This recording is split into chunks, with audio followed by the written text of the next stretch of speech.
Apakah dari polisi Banjarnya sendiri pun tidak ada tanggung jawab untuk mencari ketiga orang tersebut lagi? Karena kan di sini Bapak udah cerita kalau ada 6 orang nih, Pak. Ya, memang hadir itu jadi saksi. Saksi, sudah jadi saksi itu. Jadi saksi saja, Iya, jadi saksi saja. tapi Dia bukan jadi saksi. tersangka. Bukan. Oh. Bahkan yang masuk duluan dia yang saksi tadi itu yang masuk duluan. Dia ceritanya dari tersangka tadi.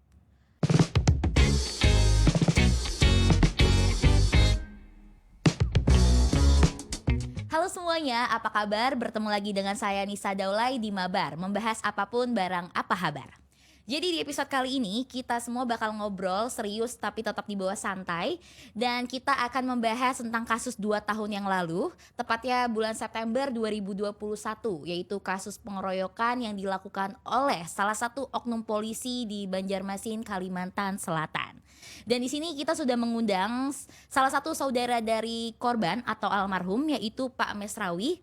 Halo Bapak, Assalamualaikum, apa kabar Pak? Waalaikumsalam, baik. Pak Mesrawi, kalau boleh tahu nih Pak, Bapak langsung berangkat nih Pak dari Kalimantan Selatan Pak ke Jakarta? Langsung berangkat dari Banjarmasin ke Jakarta. Penerbangan tadi jam 5.30 sampai ke sini rasanya jam 7 rasanya seperti itu. Saya lupa. Langsung datang Iya. para sobar ke Mabar nih.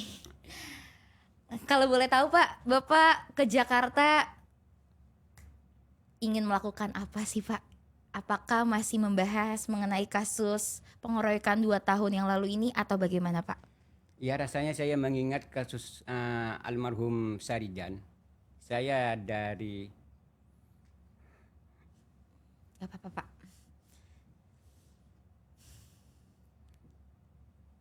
Pelan-pelan.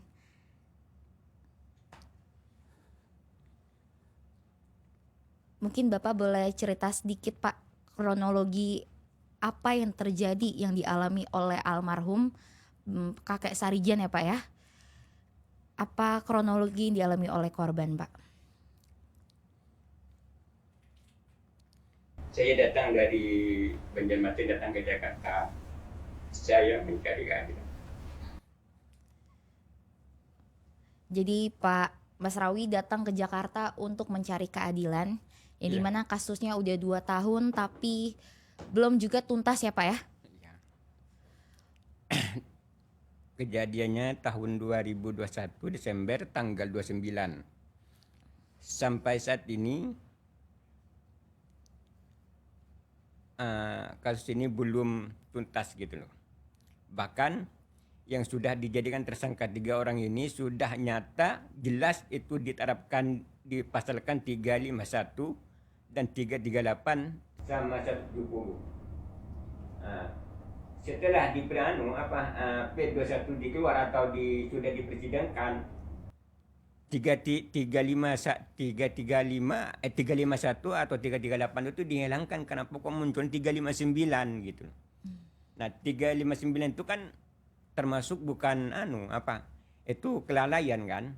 Nah, sebenarnya kasus ini kalau melihat korban meninggalnya itu bukan kelalaian, itu pelanggaran HAM berat bagi saya. Maka saya datang dari Banjarmasin, Kalimantan Selatan datang ke Jakarta, saya mencari keadilan. Saya supaya mendapat keadilan dari pemerintah gitu. Terus lebihnya dari itu seolah-olah itu ya hukum itu tajam ke bawah tumpul ke atas. Karena apa kasus ini sudah Kabid Humas Polda Kalsel itu menyatakan bahwa tersangka itu dipastikan itu 6 orang. Kenapa setelah dipersidangkan cuman 3 orang gitu loh. 3-nya ini kemana? Oh jadi waktu kasus pengeroyokan ini terjadi itu sebenarnya ada 6 orang 6 yang orang. datang mengeroyok Iya. korban. Oke, boleh diceritakan Pak dari awal yang 6 Ya. orang ini datang ke rumah atau datang kemana? Ya. Sesuai terungkapnya pada saat persidangan, para saksi-saksi saya semua hadir pada saat itu. Saya tanggalnya lupa, harinya lupa. Tersangka itu pernah berbicara. Yang masuk pertama ke dalam rumah itu adalah 3 orang. Artinya saya tidak nyebut satu persatu, itu ABC itu. Terus yang tiganya ini masuk itu langsung ngebooking yang tiga itu. Menurut cerita tersangka yang sekarang ini gitu loh. Jadi yang tiga itu di dalam rumah mungkin mencari apa, benda apa gitu, saya nggak tahu pada saat itu. Oke.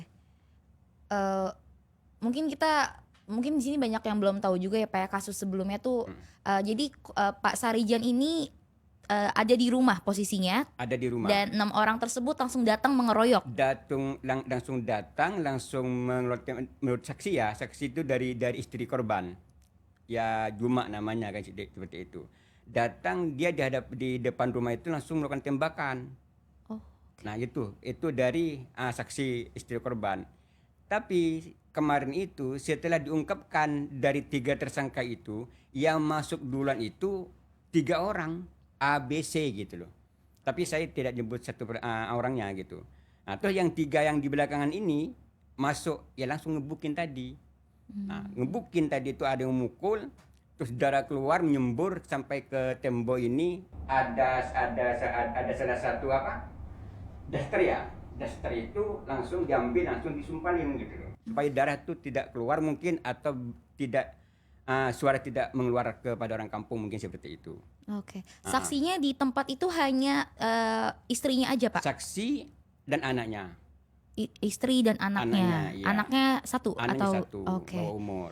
Jadi di dalam rumah tersebut awalnya terjadi penggerebekan yang Penggerebekan. dilakukan oleh polisi, yang dimana korbannya ada tersangkanya ada 6 polisi, 6 tapi ternyata baru 3 orang 3 tersangka orang. yang tertangkap sampai hari ini ya Pak sampai ya. hari ini ya. Lalu 3 orang tersebut yang lain kemana Pak? Dan apakah dari polisi Banjarnya sendiri pun tidak ada tanggung jawab untuk mencari ketiga orang tersebut lagi? Karena kan di sini Bapak udah cerita kalau ada 6 orang nih Pak.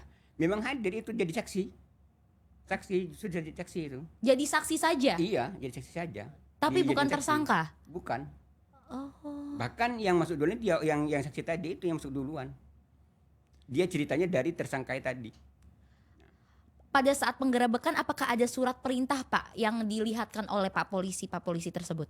Menurut keterangan dari Pak RT setempat itu tidak ada surat apapun.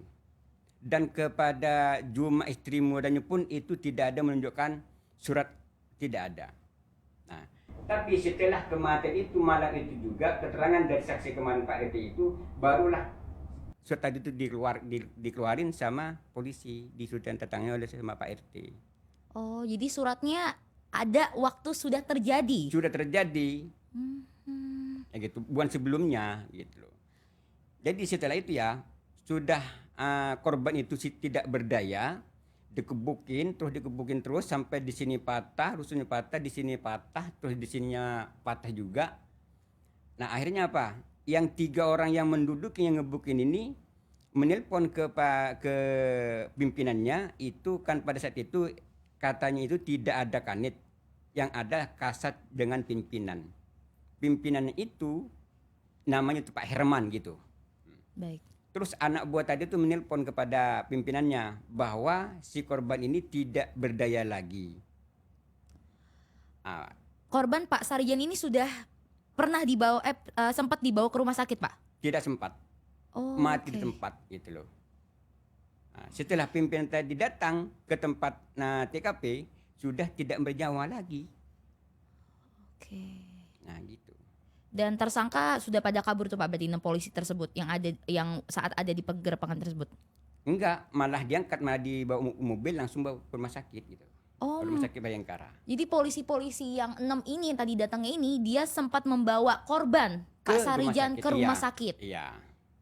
Oh. Nah, dia bertanya sama istri tuanya, terus dijemput di rumahnya, dia malah nanya apakah suami ibu punya penyakit? Enggak ada penyakit.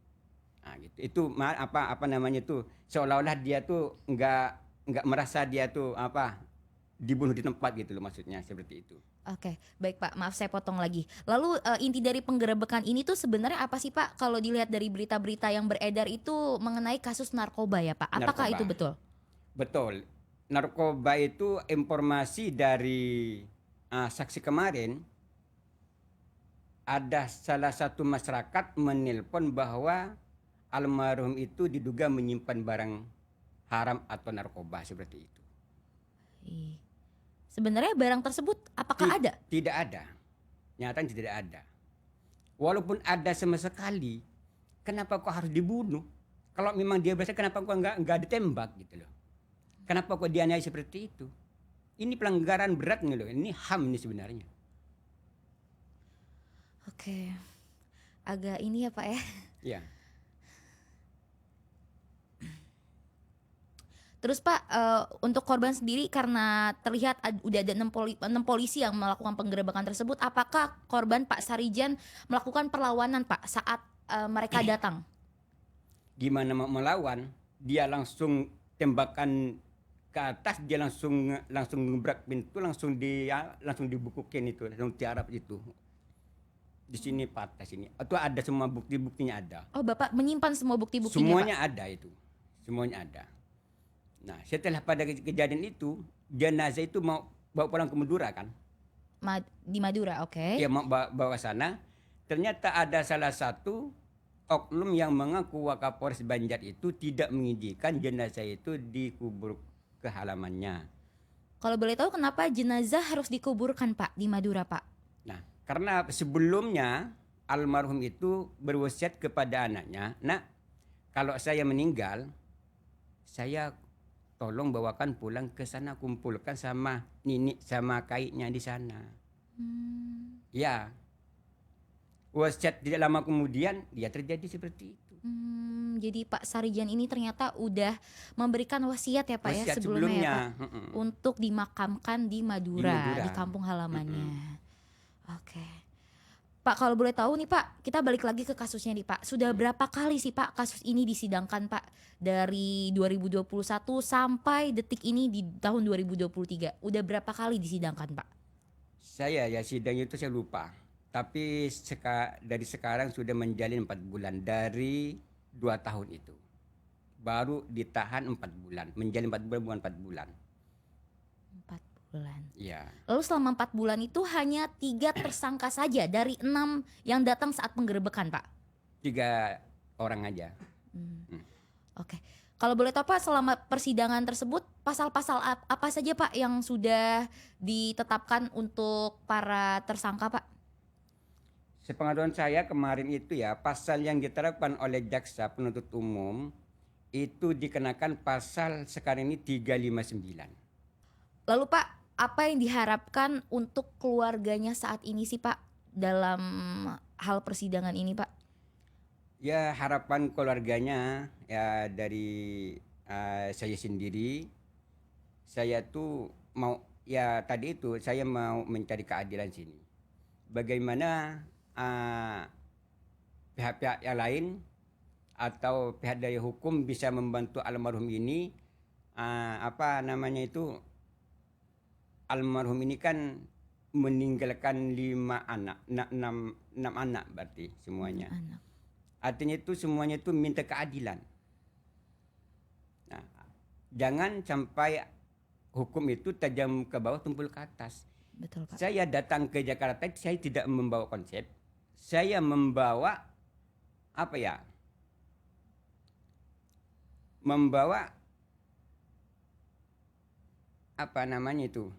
bukti-bukti semuanya ya. Yang saya minta ini nyata dan fakta dan bicara. Berarti selama 2 tahun ini Bapak sudah mengumpulkan semua buktinya dan juga Bapak berani ya datang ke Jakarta untuk mencari keadilan tersebut ya Pak? Saya berani, saya juga mencari keadilan. Saya sekiranya mendapat keadilan. Cara apa aja sih Pak yang sudah Bapak lakukan untuk mencari keadilan ini Pak? Selain Bapak mengumpulkan bukti-bukti? Saya sebagai keluarga korban untuk melapor ke Propam tidak jalan. Perkara kasus ini saya tidak melaporkan ke Rium, saya langsung ke Propam, termasuk itu melaporkan kode etiknya. Itu adalah 6 orang. Maka Kabid Humas Polda Kalsel itu menyatakan tersangka itu adalah 6 orang. Ya kan? Saya bukan krimum loh yang melaporkan duluan itu ke Propam. Iya. Nah, setelah itu sampai saat ini itu tidak dikenakan kode etiknya. sampai sekarang nggak dipecat gitu loh. Ini sebenarnya ini kalau menurut hukum itu ini kan kena kode etik sebenarnya. Betul, Pak. Itu dipecat barulah disidangkan. Ini kode etik nggak dikenakan, malah hukuman yang ada ini malah dihilangkan. Nah, pasal sebelumnya di Tarakam itu 351 dan 338 dan 170. Setelah sampai kejaksaan berubah jadi 359. Jadi untuk hukumannya dikurangi lah Pak ya, betul ya? Kurangin. Tuntutan sekarang ini kalau nggak salah itu 3 tahun 6 bulan. 3 tahun 6 bulan. Iya. Sampai detik ini nih Pak. Sampai detik ini. Maka kemarin itu sidang pledoi itu malah minta pembelaan dari dua tersangka itu minta dikembalikan kebaikannya gitu. Kalau saya cerna lagi nih Pak dari Bapak dari cerita yang Bapak ceritakan, sudah ditetapkan 3 orang tersangka, lalu 3 orang yang lainnya itu masih menjabatkah sampai sekarang sebagai anggota kepolisian? Masih menjabat. Lalu apakah Bapak berharap nih semua tersangka dipecat bahkan copot seragam ya Pak, kalau kita bisa bilang ya Pak? Saya tidak berbicara itu copot atau tidak. Saya menyesuaikan perilaku mereka dan apa tertulis di dalam kitab undang-undang seperti itu. Saya tidak berhak itu lepas atau tidak, asal disesuaikan dengan hukum itu aja. Bapak hanya Harapan ingin saya. semua berjalan dengan undang-undangnya, dengan hukumannya ya Pak ya? Ya, Oke Pak, siapa aja sih Pak orang-orang yang sudah Bapak temui sejauh ini? Dari Bapak mulai dari Kalimantan Selatan, terus Bapak juga ke Jakarta untuk bertemu dengan siapa sih Pak nantinya? saya akan melangkah ya. Saya ini mencari teman-teman di sini ya memang ada. Saya itu 4 orang lah nanti yang saya mau datangi. Gitu. Boleh disebutkan Pak siapa saja orang yang Bapak mau datangi? Maksudnya mau melapor gitu? Iya. Ya saya sebenarnya ke Jagung nanti saya juga datangin. Ya ke Menkom Polhukam saya juga datangin, ke Mabes nanti saya juga datangin semuanya. Gitu. Saya untuk mendapat keadilan. Berarti Bapak di Jakarta ini full untuk memperjuangkan keadilan ya, untuk datang ke tempat-tempat itu. Full. Oke baik Pak. Kita kembali ke korban lagi nih Pak. Untuk pekerjaannya sehari-hari ada Pak? Pak Sarijan. Sepengetahuan saya itu ya kalau pagi mengantarkan istrinya, sore itu menjemput istrinya jualan gitu. Itu jualan bawang. Berarti hanya menjemput dan mengantar istrinya ya. Oke. Kita kembali membahas korban nih Pak. Sekenalnya Bapak nih Pak, Bapak sebagai saudaranya, apa kegiatan yang dilakukan oleh korban sehari-hari Pak? Ya itu ya seperti tadi itu, pagi mengantarkan istrinya, sore itu menjemput istrinya. Ya sehari-hari itu kadang itu ya menernak ayam, hobi ayam dia. Oh peternakan ayam ya Pak ya, ngurusin ayam ya Pak ya. Ayam. Oke baik Pak. Untuk pekerjaannya berarti hanya mengantar istri aja Pak? Istri. Berarti di rumah terus ya Pak ya kegiatannya? Terus, ya. Berkaitan dengan ini Pak, dengan narkoba nih Pak. Apakah memang sudah terbukti Pak kalau Pak Sarijan ini memang menggunakan atau gimana Pak? Ya soal menggunakan itu ya, saya juga belum nggak tahu juga atau tidak menjelaskan. Kan yang dibahas saya kedatangan sini itu bukan masalah narkobanya, masalah pembunuhannya. Baik Pak. Nah gitu loh. Jadi kalau oknum itu menaikkan kasus narkobanya, bukti itu mana? Karena sama sekali nggak ada bukti narkoba yang ada di rumah tersebut ya Pak? Tidak ada. Maka tadi itu, biarpun ada sama sekali, kenapa kok harus dibunuh orang itu? Kalau dia melawan, kenapa kok nggak ditembak sekalian gitu? Kok kenapa dia dianiaya seperti itu? Dia aniaya itu bersama-sama. Baik Pak. Kalau boleh tahu Bapak ke Jakarta ini sendiri atau mungkin ada sanak keluarga lain? Sendiri. Sendirian Ya. Bapak berangkat dari Kalimantan Selatan ke Jakarta hanya untuk mencari keadilan. Kasusnya Pak Sarijan ini. Sarijan, ya. Ini kan udah 2 tahun ya Pak ya, lamanya ya Pak ya. Ya. Bapak kenapa yakin saja berangkat waktu itu? Kenapa saya harus berangkat ke Jakarta? Apakah ada alasan yang paling spesifik nih Pak? Saya yakin begini. Almarhum ini itu kan tidak bersalah. Bukti-bukti yang dituduh oleh oknum-oknum itu kan tidak ada. Kenapa kok itu harus dibunuh gitu. Tapi kalau menurut hukum kan tidak boleh membunuh orang itu seperti itu kan. dianiaya sampai bersama-sama seperti itu. Bahkan pelaku sampai sekarang yang 3 belum ditangkap, yang 3 yang sudah jadi tersangka malah pasalnya itu diterapkan pasal lain. Itu dari mana keadilannya? Sampai sekarang belum dipecat gitu loh. Saya melapornya tuh saya melapornya tuh ke Propam, ke kode etiknya. Nah, seharusnya nih kode etik dulu, baru Kripum. Bukan Kripum langsung kode itu salah, karena saya tuh melapornya ke kode etiknya duluan. Nah, itu sudah melanggar sebenarnya. Mereka sampai masih bekerja aja itu sebenarnya udah melanggar ya Pak ya? Melanggar Mana sudah. hukumannya gitu ya Pak ya? Hukum seperti itu. Oke Pak, kabarnya ini Pak teman-teman jurnalis dari Banjarmasin tuh banyak banget ya Pak yang support permasalahan ini. Sampai kabarnya Bapak berangkat ke Jakarta juga dibantu oleh kerabat di sana atau gimana Pak? Ya alhamdulillah, itu yang ada yang ngasih kemarin tuh ya. Yang ngasih saya ada yang 500, ada yang 200, ada yang 700, saya suruh berangkat ke sini. Nah gitu sekiranya karena disuruh berangkat ke sini itu di sana itu tidak ada keadilan sebenarnya. Ya buktinya kenapa saya ngomong tidak ada keadilan, memang tidak ada keadilan.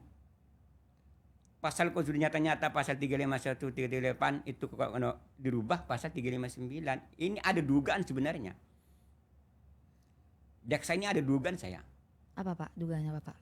Ya itulah, kenapa kok pasal ibu berani merubah seperti itu? Dasarnya itu apa? Sebenarnya itu tidak ada dasarnya untuk merubah pasal 351, 338 itu apa dasarnya? Kelalaian mana? Tidak ada kelalaian. Oke. Memang itu nyata dibukukin kok. Baik Pak.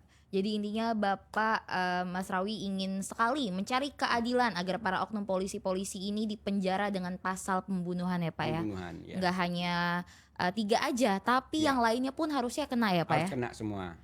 Harus kena semua.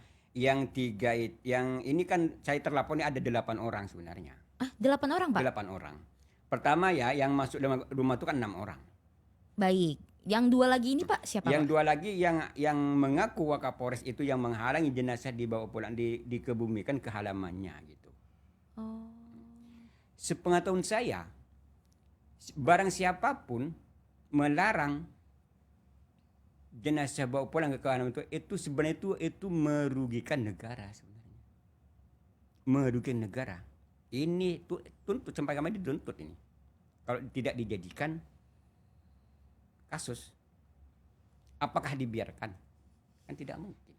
Kalau saya datang ke Jakarta misalnya tidak ada kebijakan dari pemerintah setempat, Buat apa ya Pak buat ya? apa hukum dibuat seperti itu? Dari berita yang saya baca juga nih Pak, katanya polisi tidak melibatkan pihak keluarga sama sekali ya Pak saat pemakaman. Apakah betul Pak? Bukan, dilibatkan juga itu. Oh, dilibatkan ya Pak ya. Tapi itu termasuk tiket sudah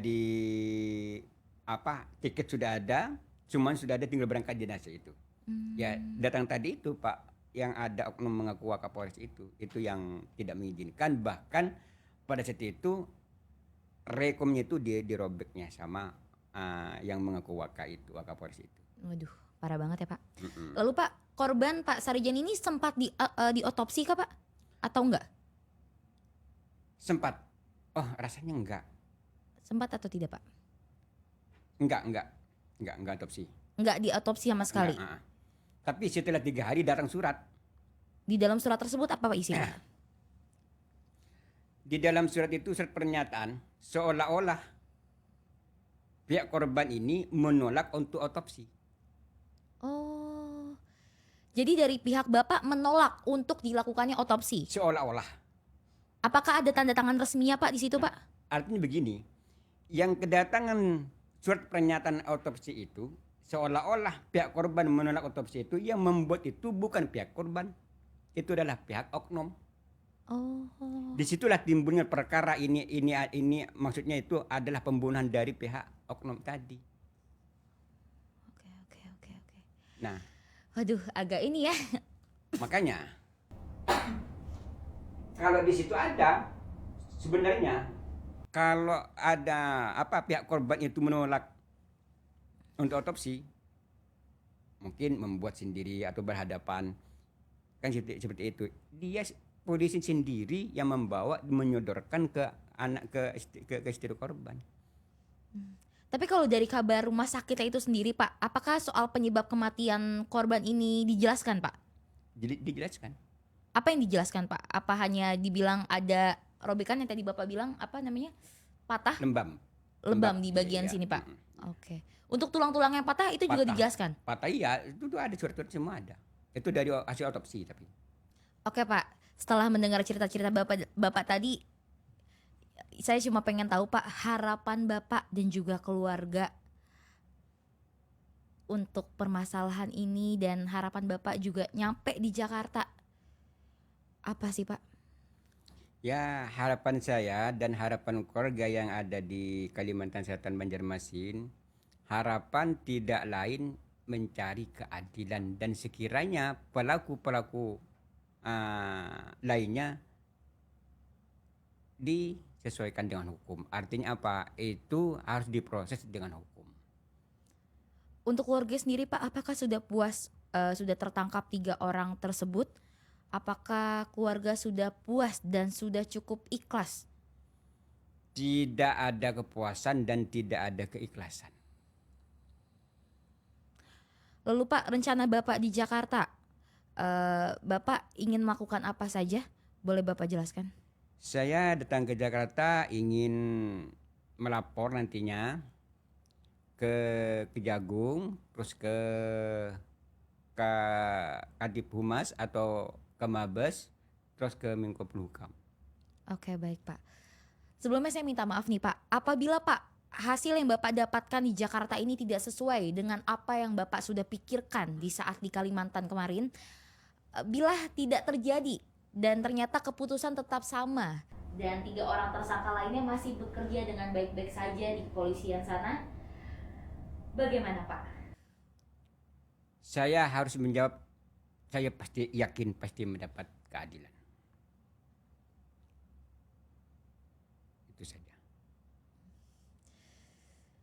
Keren ya Pak Masrawi ini, walaupun belum tahu permasalahannya akan sampai mana, tapi Pak Masrawi percaya kalau keputusannya akan tetap dan akan benar ya Pak ya nantinya ya Pak ya, keadilan Ya. bakal ada ya Pak. Bakal ada. Oke, buat semuanya para sobar, terima kasih banyak yang udah nonton episode kali ini. Semoga Pak Masrawi bisa menyelesaikan tugasnya di Jakarta untuk bertemu dengan beberapa orang penting agar bisa memperjuangkan keadilan dari kasus yang terjadi oleh saudaranya. Oke baik Pak, sebelumnya terima kasih banyak sudah hadir di sini. Ya, sama-sama. Semoga setelah ini Bapak menemukan jalannya dan mungkin selesai ya lah Pak ya kasusnya ya Pak ya. Iya, harapan saya. Amin amin ya rabbal alamin. Buat kalian semua jangan lupa untuk like, subscribe dan ikutin terus episode-episode Mabar yang lainnya karena kita bakal ngobrol-ngobrol seru lagi dengan narasumber lainnya. Bye.